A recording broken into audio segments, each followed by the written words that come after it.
अस्सलाम वालेकुम एवरीवन। तो आज हम थोड़ा सा इंट्रोडक्शन देंगे ऑप्थेमोलॉजी की भी एंड आफ्टर दिस पैथोलॉजी की भी फॉर फोर्थ ईयर, ठीक है। तो first of all I am gonna start with the paper marks. Theory के 45 मार्क्स होते हैं, एमसीक्यू के 45 और साथ में इंटरनल के 10, और फिर इसको ऐड करके ये 100 बन जाते हैं और बाकी प्रैक्टिकल के अलग से 100 है। तो बेसिकली इस सब्जेक्ट का 200 है, ठीक है। तो that's why we consider one of the minor subjects along with ENT, उसके भी 200 मार्क्स होते हैं, ठीक है। इसकी बुक्स में इतनी ज़्यादा ऑप्शंस तो नहीं है, खैर। एक जतोई है जो बहुत सारे लोग यूज़ करते हैं प्राइमरली बिकॉज इसमें बहुत सारी पिक्चर्स हैं और अंडरस्टैंड करना ज़रा इजी होता है। That's like my personal opinion. जोगी भी है, इसके लिए यूज़ होती, बट आई डेंट यूज़ जोगी because I don't like it, but it's up to you really, ठीक है। तो आप जतोई को खोलें और जोगी को खोलें, साथ साथ आपको जो पसंद आ रही है वो यूज़ करें।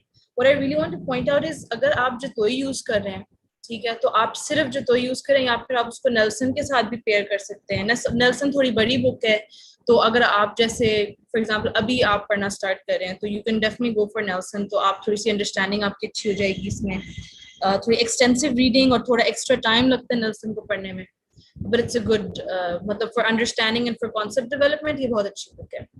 या फिर अगर आपने जोगी यूज करना है तो जस्ट यूज जोगी, ठीक है। फिर आपको कोई दूसरी बुक यूज करने की जरूरत नहीं है। आप जतोई और जोगी को स्पेशली ना मिक्स कीजिएगा, ये गलती मत कीजिएगा, बिकॉज इन दोनों में जो इंफॉर्मेशन है उसको मिला के पढ़ना थोड़ा मुश्किल है, बिकॉज वो थोड़ी अलग अलग लिखी हुई हैं। तो फिर आपके लिए बहुत बड़ा हेडेक बन जाएगा कि जतोई को फॉलो करूं, जोगी को फॉलो करूं। तो अगर आप एक बुक जो भी आपने लेनी है आप वो लें और फिर स्टिक टू इट, ठीक है। तो अगर आप जतोई और नेल्सन भी फॉर एग्जांपल यूज करें, तो नेल्सन बिकॉज थोड़ी लंबी बुक है तो एग्जाम के करीब तो आप उसको रिवाइज करने के लिए यूज नहीं कर सकते। एट दी एंड आपको जतोई करनी है, तो इट्स आइदर जोगी और जतोई, either one, ठीक है। So pick one and then stick to it. Now, what are the advantages of joining our session? So what happens basically इस साल के end तक बिकॉज पैथोलॉजी और कम्युनिटी मेडिसिन का इतना ज्यादा सिलेबस होता है कि आई और ENT इग्नोर रह जाते हैं। तो पिछले सालों में तो ये होता था कि जैसे जैसे वार्ड्स होते रहते थे, तो वार्ड के साथ साथ फॉर एग्जांपल ऑप्थेमोलॉजी का वार्ड है तो आई पढ़ ली, और ENT का वार्ड है तो साथ में ENT पढ़ ली। लेकिन अब because everything may or may not be online, you may or may not have words, we don't know, तो साथ साथ आई या ENT का खुद से शुरू करना इज टफ, ठीक है। All of us we know कि अगर हमने खुद टाइम टेबल बना के कुछ भी करना हो तो हम नहीं कर पाते, वो एक दो दिन ही चलता है, उसके बाद सब खत्म। So the advantages of this, the first one obviously is a streamline time table. हमने टाइम टेबल बनाया होगा, रोज आपकी एक कमिटमेंट होगी, आपकी कंसिस्टेंसी भी रहेगी, ठीक है। रोज सेम टाइम पे आप थोड़ा थोड़ा पढ़ रहे होगे, और कोर्स हम इस तरह डिजाइन करते हैं कि हम जो सबसे ज्यादा इंपॉर्टेंट टॉपिक्स होते हैं वो हम ज्यादा स्ट्रेस दे के पढ़ाते हैं, जो थोड़े लेस इंपॉर्टेंट होते हैं वो उसको पढ़ाते हैं, बट मतलब हम बता देते हैं कि दिस इज समथिंग जो आपको लाजमी याद करना है। फिर साथ में थोड़े बहुत UQ से भी इंट्रोड्यूस कराते हैं। वैसे हम पास पेपर क्वेश्चन नहीं कराते, लेकिन हल्का सा आपको आइडिया हो जाता है कि ये UQ में आता है, मतलब जैसे मार्किंग नहीं होती, मार्किंग करा देते हैं सब, तकरीबन इस तरह समझ लें। तो आपको पता चल जाता है CQ पॉइंट ऑफ व्यू से क्या इंपॉर्टेंट है, university question point of view से क्या इंपॉर्टेंट है। फिर एक तो आपकी स्टडी रूटीन अभी से बन जाएगी, ठीक है। इसका फायदा ये कि जब आप प्रॉफ के करीब पढ़ने की कोशिश करते हैं ना, आपको एक दो हफ्ते एक फ्लो में आने में लग जाते हैं। तो अगर आप साथ साथ पढ़ रहे होंगे तो आपकी ऑलरेडी वो फ्लो बनी होगी, फिर उस हिसाब से प्रॉफ के करीब आप अपनी स्पीड इंक्रीज कर सकते हैं, या मुमकिन है आपको ज्यादा इंक्रीज करनी ना पड़े। अगर आप साथ साथ पढ़ते रहें, जाहिर सी बात है आपकी रिविजन भी जल्दी हो जाएगी, तो आप सुकून में रहेंगे प्रॉफ के करीब, है ना। फिर जो भी हमारे नोट्स होते हैं वो हम शेयर करते रहते हैं ड्राइव के ऊपर भी, और जब सेशन ज्वाइन होता है तो एक ग्रुप बनता है, ग्रुप में सारी चीजें शेयर हो रही होती हैं, तो you will already have the notes for a particular subject, right? And apart from that, one-on-one assistance whenever required as well. um, हम लोग कोर्स के दौरान अगर कोई भी क्वेश्चन हो किसी भी स्टूडेंट को, तो हम एक्स्ट्रा टाइम देते हैं। किसी जब भी कोई टॉपिक क्लियर ना हो रहा हो कि सही समझ नहीं आ रही है, ये समझा दें दोबारा, तो we repeat it for you, या फिर हम स्पेशल आपके लिए वीडियो भी बना देते हैं। तो इसके लिए ये बहुत एक आई थिंक दिस इज समथिंग, जैसे हम लोग की 100 की या 350 की क्लास होती है, बहुत ज़्यादा लोगों की क्लास होती है, तो this is something that we don't usually get. हमें इतनी अटेंशन नहीं मिलती कि हमारे स्पेसिफिक जो इश्यूज हैं उसके रिगार्डिंग हमें गाइड किया जाए।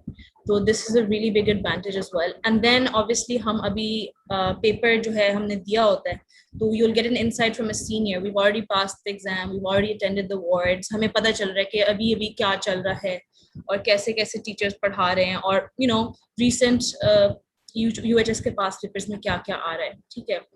तो again, it's always difficult to study on your own in the beginning of the academic year. तो हम आपके लिए सब्जेक्ट आसान भी बना देंगे, कोई आपको पढ़ा रहा हो तो फिर जब आप खुद पढ़ते हो तो वो भी ज़्यादा easily पढ़ पाते हो। And okay, so some people they had concerns regarding the fee, ठीक है। तो we're just starting up the 4th year classes. हम last year पूरा final year की classes पढ़ा चुके हैं। आप हमारे Facebook के पेज के ऊपर जाके reviews देख लें, we have really good reviews as well. बहुत मेहनत करते हैं जो भी पढ़ा रहे होते हैं। And we have to obviously get ourselves all these subscriptions and all the services, we have to pay for them, right, to maintain the quality of these classes. तो जो भी बाकी थोड़ा सा टीचर्स के लिए भी इंसेंटिव होता है, बिकॉज आप 1 महीने के लिए पढ़ा रहे हो फॉर एग्जांपल, या 2 months के लिए पढ़ा रहे हो, तो obviously that doesn't happen unless you have some incentive.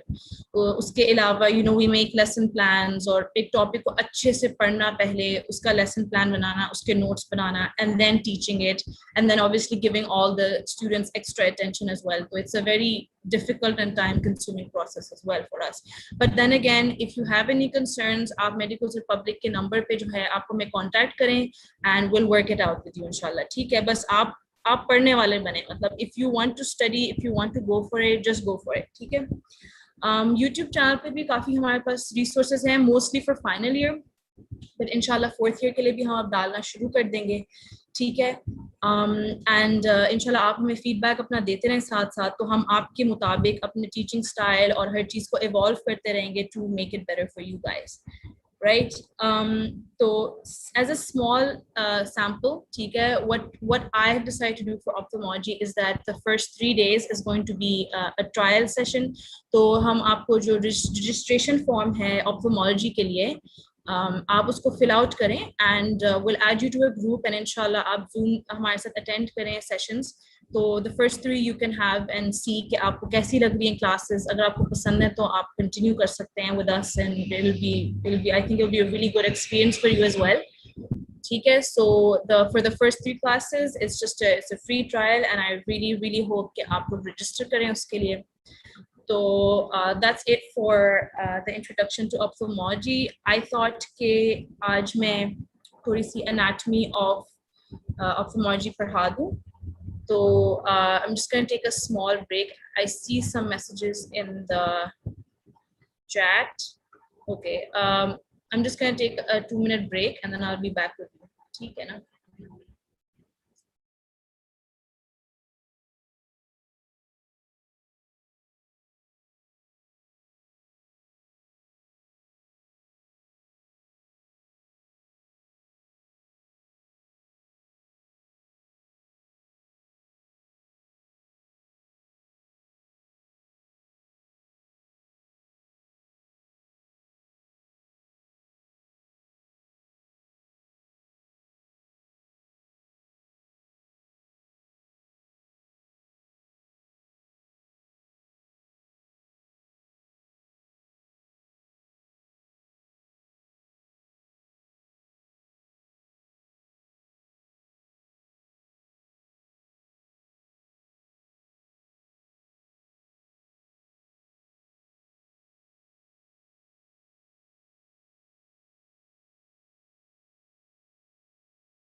All right, so I'm back, and I thought as a sample, आपको थोड़ा सा I'm gonna teach a little bit of the anatomy of the eye. So anatomy को बहुत सारे लोग ignore कर देते हैं, because obviously अगर आप end of the year आपने अपनी पैथो भी पढ़नी है, CMED भी पढ़नी है, साथ में आप ENT और eye को भी लेके shuffle कर रहे हो, तो ये essential चीजें आप miss कर देते हो. हालांकि इसके as such कोई marks नहीं है, but MCQs में भी आ जाता है, and पूरी ऑप्थेल्मोलॉजी को समझने के लिए आपको एनाटॉमी अच्छे से आनी चाहिए. So what I'm going to do is I'm just going to draw the basic structure for you guys just a little bit, right? So first we have our corneoscleral or fibrous layer. Excuse my spellings. So what we have here is the outer layer of the eyeball essentially. Oops. Wait, let me go again with this drawing. So this is, okay, this eye just does not want to get drawn. Give me a second. Here we go. Okay, so this is a very squashed eyeball, but this ये जो हमारे पास 5-6 part है ना around the eye, ये है हमारी sclera. ठीक है, तो इसे posterior 5-6 sclera है, और फिर जो anterior 1/6 part है ना, इस तरह ये cornea है हमारे पास. ठीक है, तो उसके साथ जो sclera और cornea का यहाँ junction है, this we call the limbus. ठीक है, और लिम्बस के अंदर इट कंटेन्स द ट्रेबेकुलर मेशवर्क यहाँ पे, और यहाँ पे हमारे पास जो एक्वस फ्लूइड है वो ड्रेन होता है, वो मैं आपको बाद में दिखाती हूँ कैसे ड्रेन होता है. ठीक है, so this is the corneoscleral layer, and then we have what we call the vascular layer. ठीक है, तो ये इसके बिल्कुल अंदर choroid है यहाँ पे. ठीक है, ये जो मैं रेड से ड्रॉ कर रही हूँ, this is our choroid, and then यहाँ पे आके तकरीबन we have something called the ciliary body, और इसके ऊपर ciliary processes होते हैं जो produce करते हैं aqueous layer. तो don't worry if you don't understand what I'm going on about right now.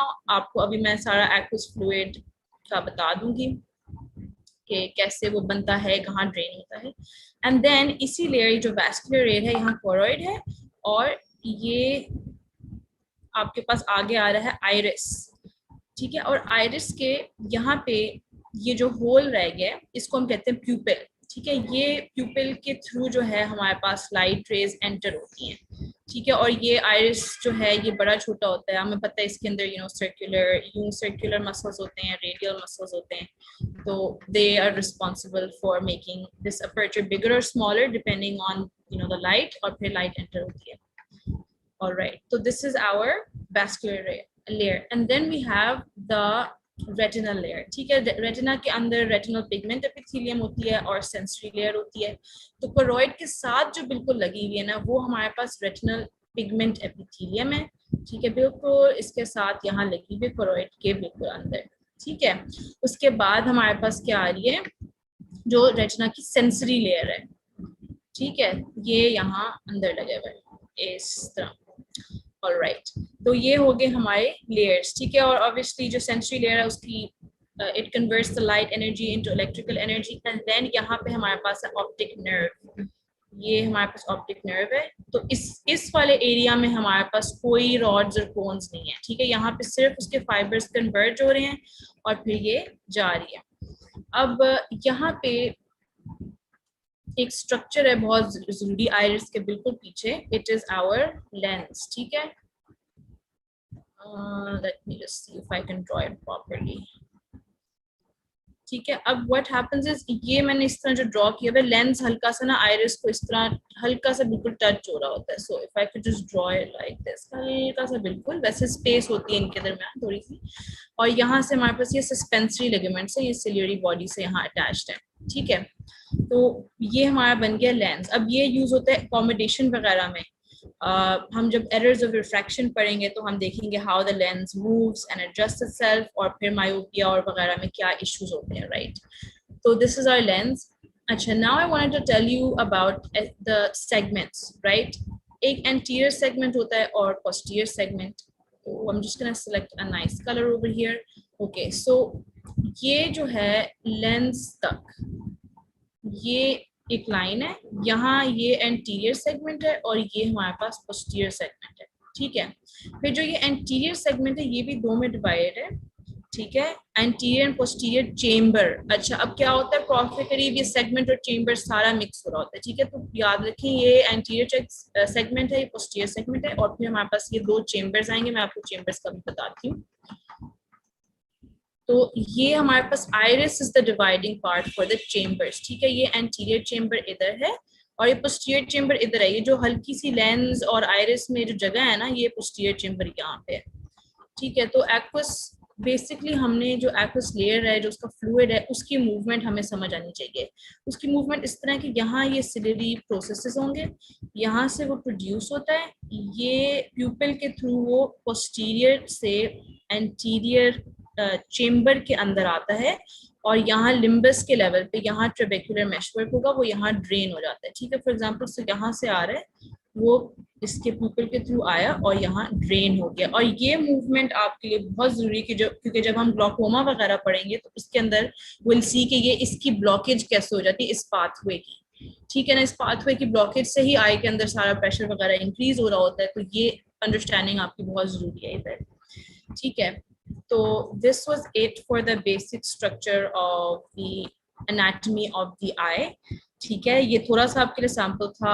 I think this is basic information enough है। आगे जब हम आईलिड्स और हर चीज दूसरों की स्ट्रक्चर पढ़ेंगे तो वो हर चैप्टर के साथ साथ पढ़ लेंगे, ठीक है ना। So this is end for the ophthalmology section.